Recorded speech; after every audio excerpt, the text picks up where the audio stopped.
the welfare of the people. Mr. Speaker, sometimes ago, about 1 month and some weeks, my boat got sunk.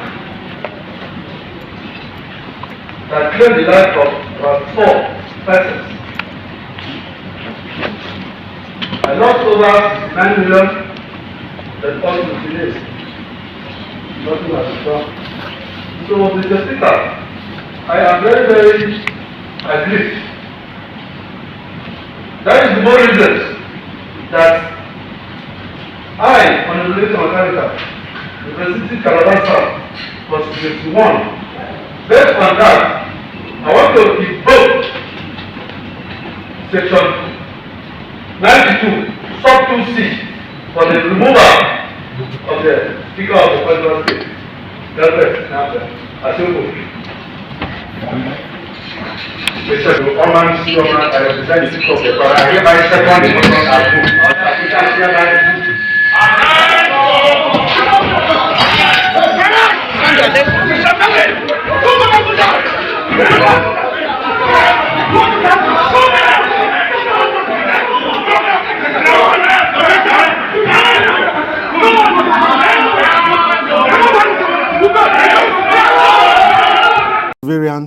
Nigerians, we bring you greetings from the Cross River State House of Assembly. The 17 of us here, sitting here and addressing you, sat together, discussed, reviewed the activities of the Assembly.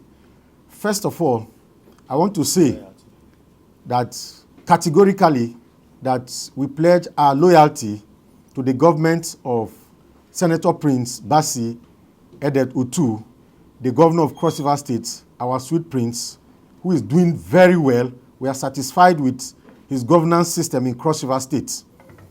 Looking at what has been happening in the Cross River State House of Assembly, we brought this all-important motion today. We bring this all-important motion under matters of urgent public importance in line with Order 24 of the rules of the Cross River State House of Assembly and pursuant to Section 92, Sub 2C of the Constitution of the Federal Republic of Nigeria 1999 as altered. Having met the constitutional requirement of 2/3 majority, we, the underlisted members of the Cross River State House of Assembly, hereby pass a vote of no confidence on Right Honorable Elvert Ayambem, Speaker of the House of Assembly, and he is hereby removed. Grounds. Ground 1, gross financial misconduct. Particulars. Particular 1, misappropriation of the sum of 48 million naira meant to pay NEPA bills for the House of Assembly complex and the House of Assembly quarters. Particular 2, misappropriation of 2% of all revenue collected by the Internal Revenue Service monthly for oversight functions of the House of Assembly in line with Section 18, Sub A1 of the Cross River State Revenue Administration Law 2011 as amended to the tune of 404,683,855 naira 10 kobo. Particular 3, misappropriation of the sum of 19,437,844 naira from local government deduction and 11 months deduction which the Right Honorable Speaker, former Speaker, has willfully failed to disclose to members. Ground 2, incompetence and wrong conduct of plenary proceedings. Particulars, unparliamentary way of conducting proceedings. Appointment of members to move or second motions rather than allowing interested members to raise their hands. Ground 3, non-compliance with the Cross River State Legislature Funds Management Law 2021. Particulars, arbitrary approval of expenditure in flagrant breach of the provisions of Section 9 Sub 1 of the Cross River State Legislature Funds Management Law 2021. 2, approvals beyond the limit which the Speaker can approve contrary to Section 9 Sub 10 of the Cross River State Legislature Funds Management Law 2021. 3, perpetual refusal to inaugurate the Legislative Funds Management Committee as required by Section 3 Sub 1 of the Cross River State Legislature Funds Management Law 2021. Ground 4, total failure to convene leadership meetings. Particular, leadership meetings held only once in 11 months since the inception of the House. He abused the position of that speakership. A gross abuse of office. A man so heightened in corruption.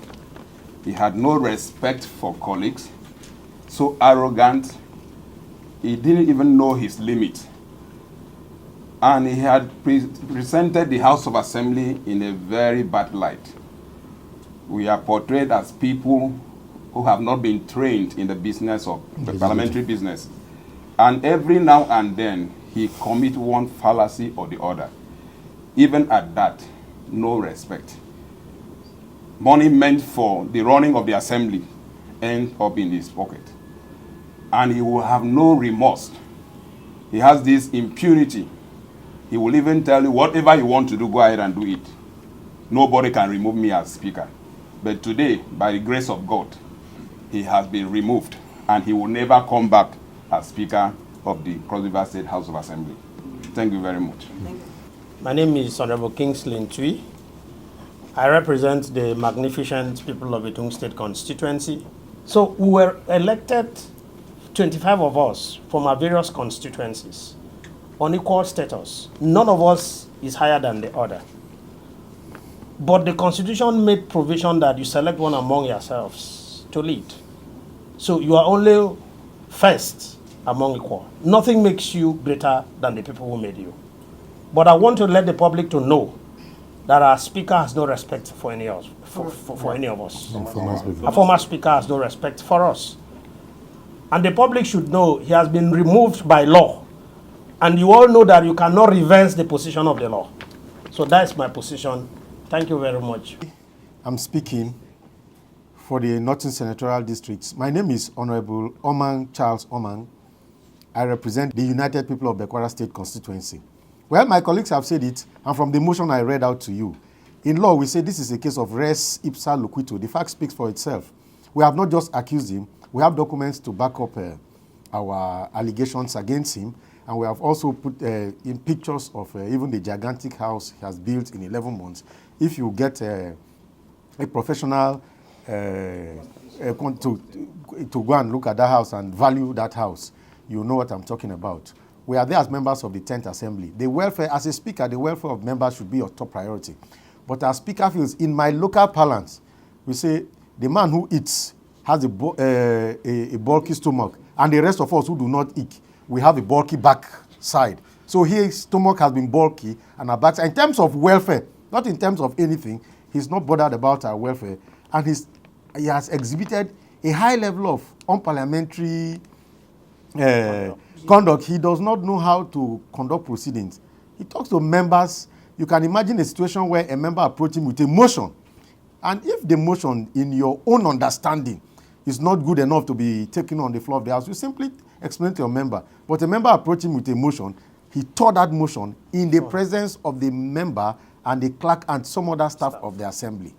So it got to a point where even his personal staff, they see us members as if we are just, the way they relate with us because of the way, he has placed us. So as members of the 10th Assembly, we are very constitutional in all we do. Section 92 sub 2C has provided that a speaker can be removed by not less than 2/3 majority. We are 25 in the House, 17 of us have signed this document, and we have removed, and some members are not even around. We are sure that if those members come, they are going to join. So we have merely exercised, in the assembly where we live, no water, we run our personal generators, and we are aware that my colleague and I who share the same flat, we dug a personal borehole that we use in the assembly. All of us, no light in the assembly.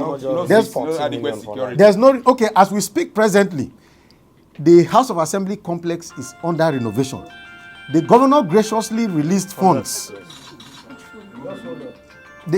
The governor graciously released funds for the renovation of the assembly. He will pick where he likes. There is no member of the assembly, not even the chairman, House Services Committee, knows what is happening. Is between himself and his cronies who are renovating the assembly. No regard for due process. He said no regard. We don't know what is happening. He runs the assembly as if he's running his private business. So we have come together to say no, we must reposition the Cross River State House of Assembly so that we deliver dividends of democracy to the citizens of Cross River State who elected us to represent them in the House of Assembly. We have absolute and high regard and respect for the governor of Cross River State. We have no problem with the governor. Everything we are doing here is in furtherance of the governance of Cross River State to support the governor to deliver the dividends of democracy to Cross Riverians. It came by way of motion on urgent public interest. And that interest happened to be to address the leadership of the House of Assembly, which has been faulty and not in appropriate position. And we followed the due process and the rules of the game. The motion was moved and was seconded. In any case, it must be corrected. It is the duty of the speaker or whoever sits to acknowledge and recognize who want to move the motion. But it is not his duty to decide who should support or not, or second or not. So once the motion is moved, it is the House, the members, that will now second the motion as moved. And in this case, it was overwhelming. 17 overwhelming out of the House that had about 20 members present. So he just couldn't do anything but to bow to the decision of the day.